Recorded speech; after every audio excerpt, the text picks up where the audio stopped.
Hey everybody, this is Mitch again.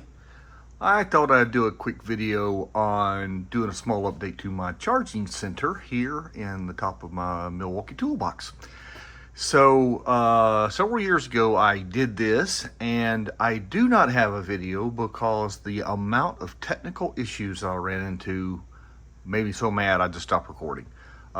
First I found out that the GoPro does not work above 95 degrees evidently. And you would think all those guys with those things on the helmets running around the desert would prove that wrong, but evidently not. So it kept shutting off, and then I knocked over my only stand with my iPhone on it and broke the connection, and it was just a mess. So anyway, here it is. So what I did is this toolbox has a pegboard in the back. It's made out of metal. It's built into the box itself. So what I did, I just got a piece of plywood, put a spacer block in between, and then just bolted it directly into one of the holes that make up the pegboard, and then just secured it. And then that's what's behind these caps here is a bolt. And so everything was just bolted together, and then I ran the cables through everything through the back. It's kind of a cable way, and then they go and plug in over there in the built-in power strip. And that worked out really well. I've got a little bit of, I don't have enough space for the batteries that I have. I've got one more M12 charger, but I don't really need more than like a couple at a time because I really don't run that much. So what I'm going to do is I'm going to move the batteries from here over to the sides. I had other things stored on the sides here, but I just rearranged things, and I don't need that anymore. So what I'm going to do is I am going to put up a board here and then bolt that to the cabinet, and then that will allow me to screw in the different types of 3D printed holders for the batteries here. And that keeps you from having a whole bunch of holes over here. So instead of having 8 or 10 holes, I'll have like 2 or 3, whatever it might be. So I've already got it marked here where I'm going to, that's the kind of the limit of the door when it comes down, or the lid. So it's got to be inside of that. That's on both of those. Same over there. This one is really small. There's not much area at all. This one is pretty good. So all I'm going to do is just put this up here. I've got some spacer blocks. That one will go right like that. That's just a piece of maple. I'm just going to mark it here, cut it at an angle, sand it, round it over, paint it to match, and that's how we're going to do it. So that side's a little piece there. This side we have another one that's just going to sit right here like this. So I'll cut it off right there, cut it off at the bottom. It'll just be a little square. Again, round it off, prime it, sand it, drill some holes, put my battery holders on, and then that will be it. So let's get to it. So on the other board, I've already got the other side. I've already got that board marked out where I want. This one, I'm just going to mark where my edge is. Oops, sorry about that. And then what I'll do is I'll cut this off here. Like I said, then I'll just round off all the edges. I will probably have to sand that down a bit. That's a pre-finish from a cabinet that came out of a cabinet from a neighbor's house. So pre-finish it. So let me cut that off, round it off, and then I'll be back shortly.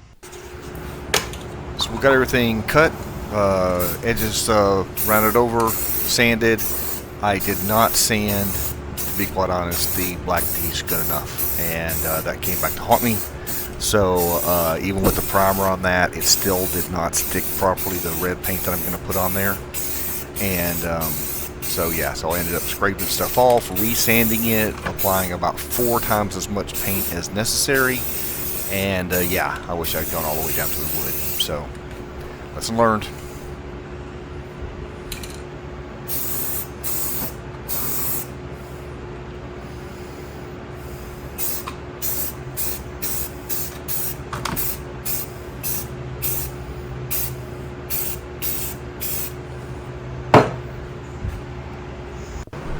So you notice some red paint there underneath that primer. I actually tried, I had 2 colors. For the Husky paint, you need the cherry red. For the Milwaukee, you need the apple red. So I was trying the cherry because I had that on the shelf. I ran out of the apple. So that may have also caused some of my problems. But here you see me just painting it up. So no big deal here. Just paint. Two totally different kinds of wood, and they go on brighter than they ended up. That's what I was just doing there, comparing the two. So we'll see how it turns out. But it's pretty bright right now. I try to do light coats, and then we'll put a couple, three more on there, and a coat of lacquer on top of that to protect it. So that's where we're going.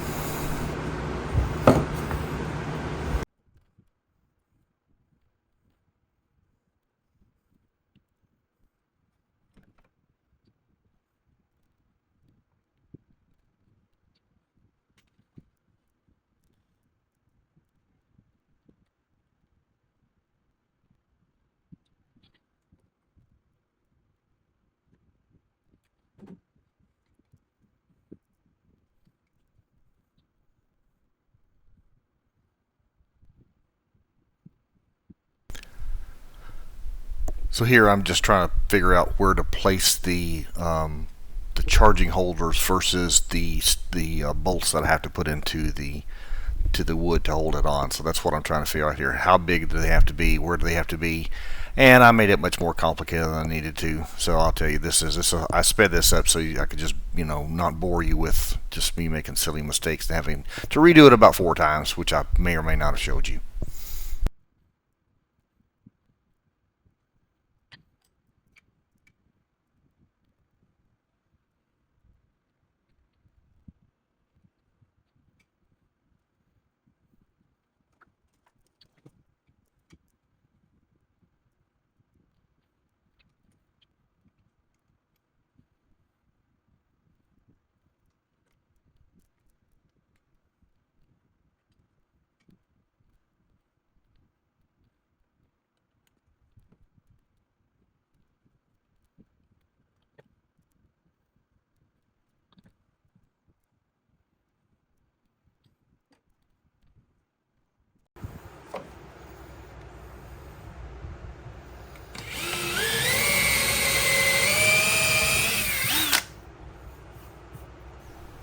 This really should have been done on my drill press. This wood is easy to drill through. The maple is much more difficult, so note to self.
So this is not the first of many mistakes. This is just a mistake of many mistakes. So yeah, I spaced them too far apart, and now I can't get the battery in because it's hitting the Milwaukee charger.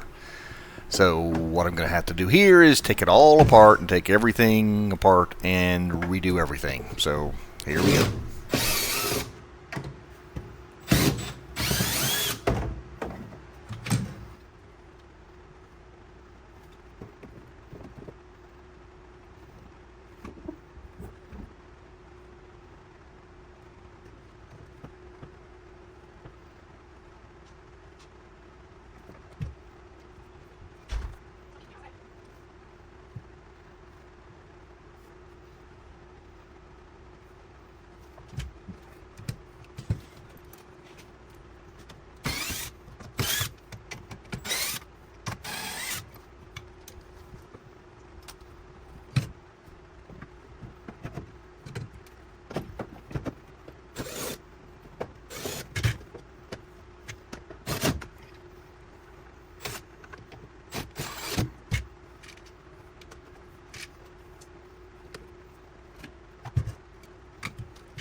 So at this point, I got the second board in, and now I'm just going to try and get all of my other Milwaukee holders put in. So I've got some spacer blocks I'm putting them up on to get them up off of the table so that I can clean the mat every now and then.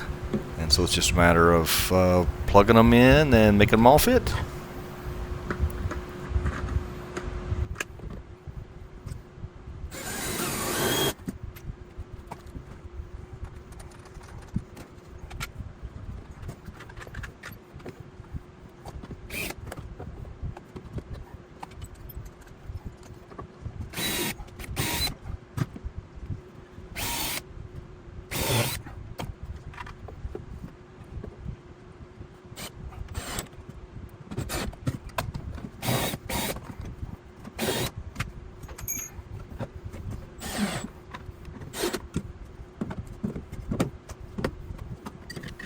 You would not think that putting in 8 screws will be so excruciating, but you're not the one who chose maple to do it with. So there you go.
right about now, I realize that maybe, just maybe, I'm getting kind of close to that edge, and I need to make sure that this is going to fit.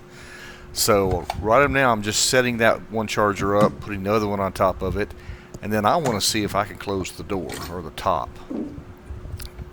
And the answer is no. Why, you may ask? I don't know. Somebody, it would seem, did not allow for the piston. And that's what I'm trying to figure out here. So get my flashlight out, put that in there, and then we're going to start some serious investigative work.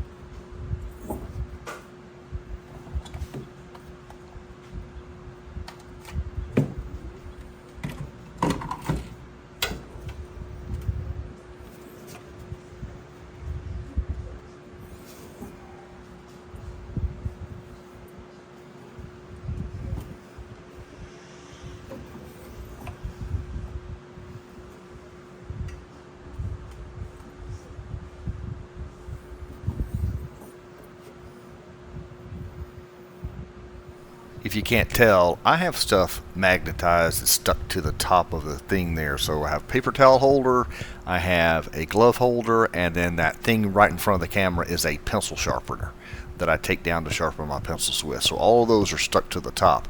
So that's what you're seeing. So then I get the brilliant idea. I have a movable camera stand. So I am going to make everybody delirious, and I'm going to try to stick my camera in here so that we can all see what's banging together. And that's what we're doing now. So let's see if this works. I ended up taking 2 of the 3 things out from the top. The paper towel holder didn't get in the way. And here you can see it. I got the camera inside, and you can see it's hitting the battery holder. So that is not going to work. So all that work I did of getting those holes and everything drilled in, I've got to redo the whole thing. Okay, everything reoriented. I am putting the final touches on one of the porter cable things. I couldn't get the final screw in there. And then basically put my little bolt covers on. And let's try to put the batteries in and see what happens. So good.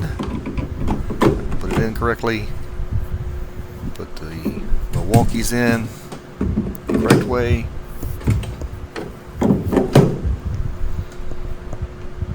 Move everything out of the way, and then try to close one more time. And voila, we have it. So now just a little bit of cleanup, and we are done with this project, besides picking up all the sawdust. And now we are all done. So here is the end product right here. So what do? Well, we put another battery bank over here. We moved the battery bank from the back wall to the left wall. As you saw, I did everything absolutely the hardest way possible, mostly because I'm lazy and didn't want to move the damn camera, to be quite honest. So yeah, so let me tell you, working up on top of this thing with it so high, I've got issues with my shoulders, and by the time I'm done, you probably saw how frustrated I was getting, because I was I was hurting and I was tired, and I made it way too hard on myself. I should have used other tools to do things, but it all worked out. So it was interesting that I had to redo this this one over here. In all honesty, if I had just put all these things down on top and then just you know, figured out where to put them, it would have been a whole lot easier than to actually install them and then figure it out. But you know, again, I don't like to do things the easy way sometimes, because I'm just not smart. So anyway, so this is it. Again, what I'm doing this for is I just wanted extra battery storage, because I just had batteries hanging out in here, and you know, they just get in the way, and then once they're in the way, other things get in the way, and any horizontal surface in your shop ends up being storage. You know it, we all do it. The other thing is, I'm probably going to end up at some point, all of my stuff is either Porter cable, which is the black chargers and the red and black batteries, or it's Milwaukee and it's the M12 batteries, the smaller ones. So they do have a lot of equipment that runs on the M18 platform, which is a larger battery. It's more like one of these batteries here. And it's one of those where I'm probably going to get one, so I'll probably put that right there. That's kind of part of the reason I did this. I don't anticipate that anytime soon, but just in case. But yeah, I really just wanted things out of the way and neat, nice and neat. And I had redone some things over here. I had some books and stuff, my notebooks I keep the drawings and plans in were sitting over here, just leaning against that, and that was kind of getting in the way. So made a home for them, and then I opened this up. So everything worked out. And as you can see, again, the reason that I put the wood in is because of that right there. Rather than drilling into the steel X number of times, I would just drill into the wood. We can always replace the wood, so that's not a big deal at all. So that's why I put the wood in on top of everything. And it's just so that we can redo it if we need to. So again, that's just wood right there. And then, like I said, I'll put the other charger there whenever I get it, route the cable through. I've got another plug or so available over here. And that's it. So this is my battery storage charging station that powers the workshop. Thanks for watching. If you got any questions or suggestions, drop them in the comments. Thanks, everybody.